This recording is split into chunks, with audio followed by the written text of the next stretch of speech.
Hey, it's that time, Darkroom Discussions. I hope you're excited about it. I know I am, and been getting a number of questions from people in my message box, and questions that I've even gotten over the years about male-female relationships. Some of it for married couples, some of it for singles, even teenagers. So this is something that I want to encourage on Facebook. Some of you may not want all your business exposed as it relates to being attached to your profile. Send me a question.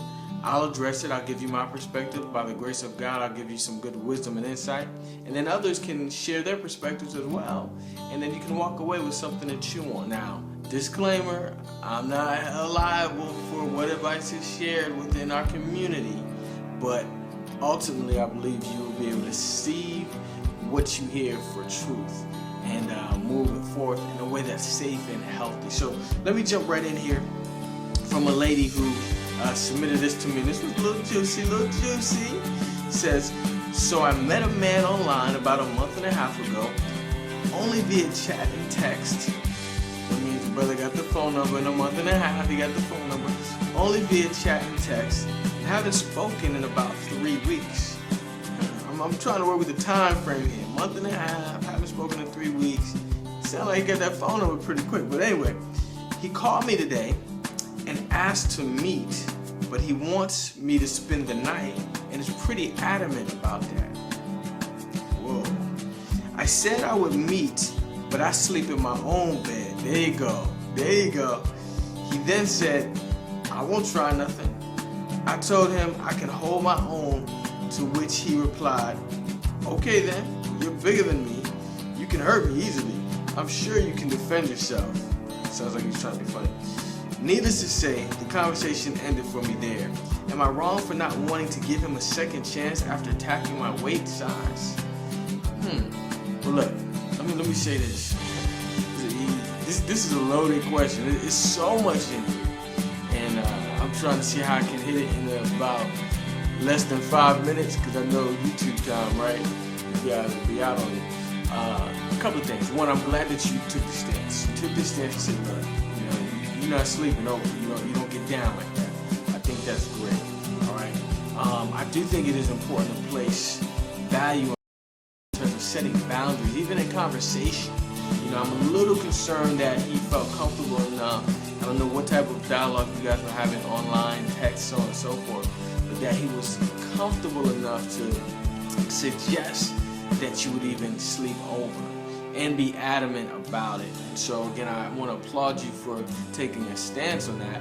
But even at the end, this whole second chance thing, I would say that you have to be very clear on what your standards and what your values are as a woman. And clearly, you did set some boundaries there.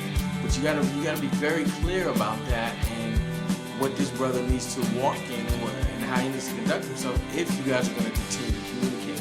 Here's the challenge with online connections and communication, even online dating, which is why I wanted to put this out here.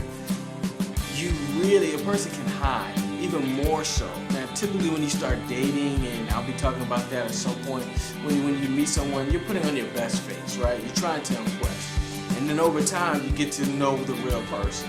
Well, online, it's easier to be even more elusive. Some of the pictures you see may not be the real pictures, right, of that person when you see them in person.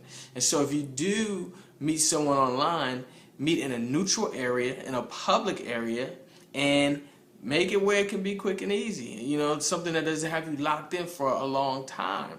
So that way, if there's absolutely no connection, you can make your transition, keep it moving.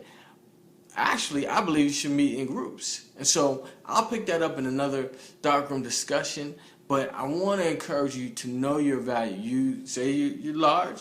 Hey, you're large and lovely. Now, if you got some health issues, let's work on the health issues and more about who God wants you to be. One thing that I say often is God is concerned about you becoming who He's called you to be, more so than who He's called you to be with. He'll match you with the right person, but the first focus is you becoming literally the masterpiece that He's designed you to be. So I want to encourage you with that. Thank you so much for submitting the question. We're going to continue with some more juicy ones. I want you to stay tuned. Make sure you like this page. Share the video with someone, but we're going to be promoting this primarily on Facebook. I know some of you are going to like it on YouTube, but we're going to be promoting this on Facebook and building this community on pro-white. Anybody got any other thoughts or responses? Go ahead and share that now. God bless you.